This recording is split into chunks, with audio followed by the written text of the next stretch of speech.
Hey everybody, my name's Talon Walker. I'm one of the licensed wildlife rehabilitators with Northern Colorado Wildlife Center. Today I just wanted to talk to you guys about a very simple topic of transportation containers within wildlife rehabilitation and kind of give you a walkthrough of the container that I equip our volunteers with and our board of directors. And then we'll even build a real simple one and just show you how easy it can be. So it's always a good idea to have one of these. This video is meant for you guys to learn and build your own transportation container. So that if you come up on a sick, injured, or orphan wild animal, you're in a better position to help, and we can make sure everybody stays safe. I'll just kind of give you a walkthrough of the transportation kits that I equip my volunteers and board of directors with.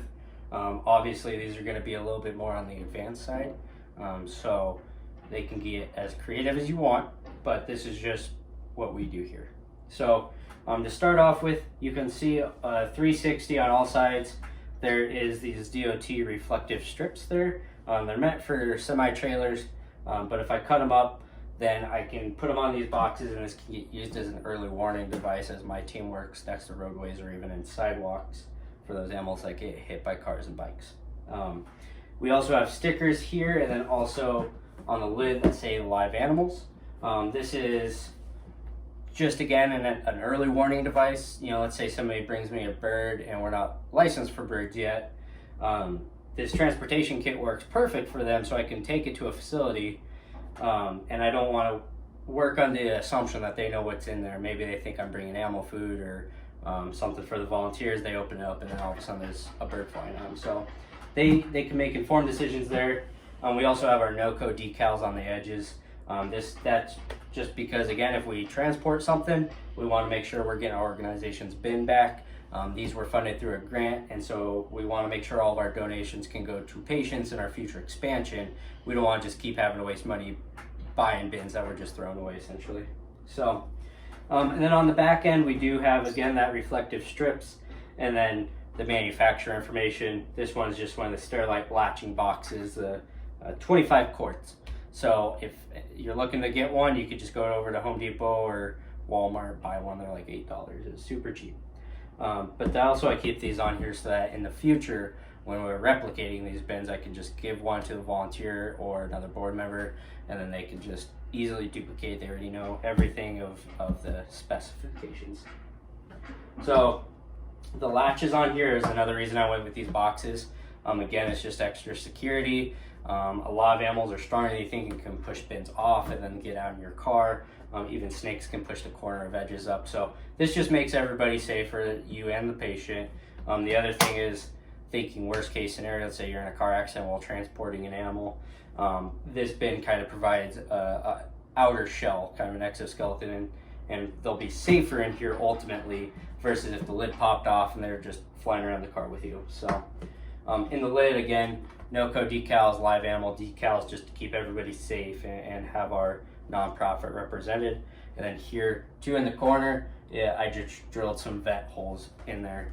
And these, 1.5 holes will work for this size container and provide plenty of airflow. So as you get larger scale containers, let's say you're building one for goose, you use one of the really long latching containers, then you'll need multiple vents in there. As you get into larger raccoons and foxes and stuff, you probably want to just use dog kennels just for the security factor, and those are obviously going to have plenty of ventilation. So, but always make sure the animal can breathe when you're building your ventilation container or your transport container. I'm sorry.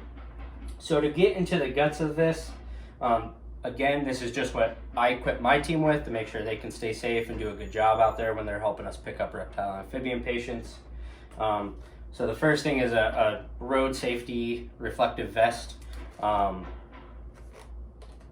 Again, you just need to be high vis when you're working next to roadways or in sidewalks. It's one of the more dangerous calls we get. So I want to make sure our people are as safe as possible and helping people see that they need to move over so we can get animals out of the street. Leather gloves in here too. I always recommend that people wear gloves, whether it's leather or latex or nitrile gloves when handling animals. And these are bite proof, obviously. So if I have a volunteer that is handling a bull snake and doesn't, is worried that it's going to bite them, even though it doesn't really hurt, this is just a little extra safety.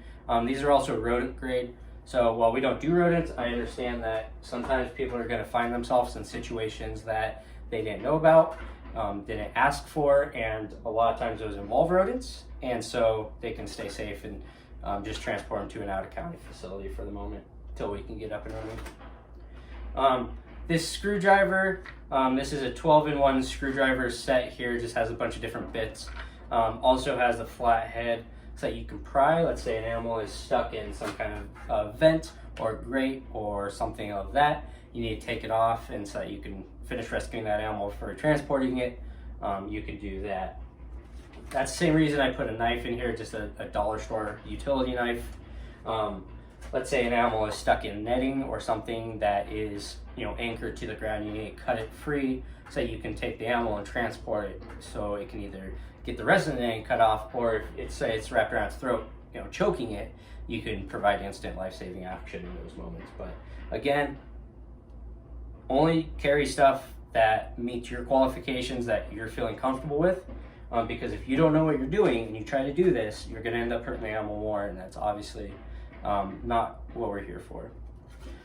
Nail clippers, same exact thing as the knife. These works very well for fishing line and stuff like that. I've had animals that are stuck in fishing line and the fishing line wrapped around trees, and then you could just cut that free real quick and get them on the road, get them to some help. The other thing is just a flashlight with some batteries here to go with it. We operate at all times of the day, and so having a flashlight could be a real lifesaver, and furthermore, one that clips on you so that you can have both your hands free to work with that animal. Work with tools is also pretty essential. The last thing that's in the guts of this container here is just 3 towels. Again, everything is from the dollar store. 3 towels that you can have. One as a base layer in your container. You can have one to put over that animal to help relieve its stress. And then you have one that you can put on the outside of the container to keep it even more dark and quiet and safe for that animal. So I have 3. Every kit has 3 towels in it. And again, people can wash them. I always recommend usually just throwing it away. That's why a lot of times you'll see people using old shirts and things of that sort as well, jackets and whatnot, so that they can just throw it away, especially if the animal you find has a disease or parasites. So that's the basics of a transportation container. Again, like I said, you're usually only transporting for an hour or 2. Maybe you're having to hold that animal overnight if you found it late. But don't go crazy. The only aspects of this that you really need is just a durable container, a secure lid, and then the ventilation, and then some kind of lining. So that's the basic of a transportation box. And to show kind of how easy that is, I'm gonna build one for you, and it's gonna be extremely easy. So let's pretend like we just came up on an injured garter snake. Let's say I was out just enjoying the sun and my dog ran over and attacked a garter snake. Well, so I know I can take him to Northern Colorado Wildlife Center and get him some help, but to do that I have to pick him up, put him in my car, drive him to meet the rehabilitator, right? So I luckily ordered some new shoes off of Amazon, so I'm just going to use this box. It's nice and sturdy, and it has a lid I can fold so it's secure, and we'll pop some holes in it and work out. The only thing I'm going to do is put this towel just in the base here. It also gives that animal somewhere to go and hide. Remember, they don't know what's going on, and so anything that can keep their stress down, give them somewhere dark to just go and relax for a second, that's going to be what we want to go with. So that's towels in there. We can take just a butter knife. We want you guys to be safe doing this, so nothing too sharp, and we can just pop some holes here in the lid. We'll do it on both sides. Awesome. And then that way, because we can close this lid now, and sure, there'll be airflow here, but I'm probably going to want to tape that, right, to make it so that animal can't get out. And so these 4 air holes still allow him to breathe. So now we have that. We can go ahead and put our animal in here, and then we can close it and tape it and do everything we talked about. And then we're just going to want to keep it somewhere nice and dark and quiet. away from pets, family, and friends, and then just transport it as soon as you can to the nearest rehab center, regardless of which one that is, depending on where you're at and what species you found. All right, guys. Well, regardless of how creative or not that you get with building your wildlife transport container, whether you go with a bin or a shoebox or a regular box or Tupperware, whatever gets the job done, just remember the things to think about are a secure container, a secure lid, and then ventilation holes in that. And then just get it to help as fast as you can.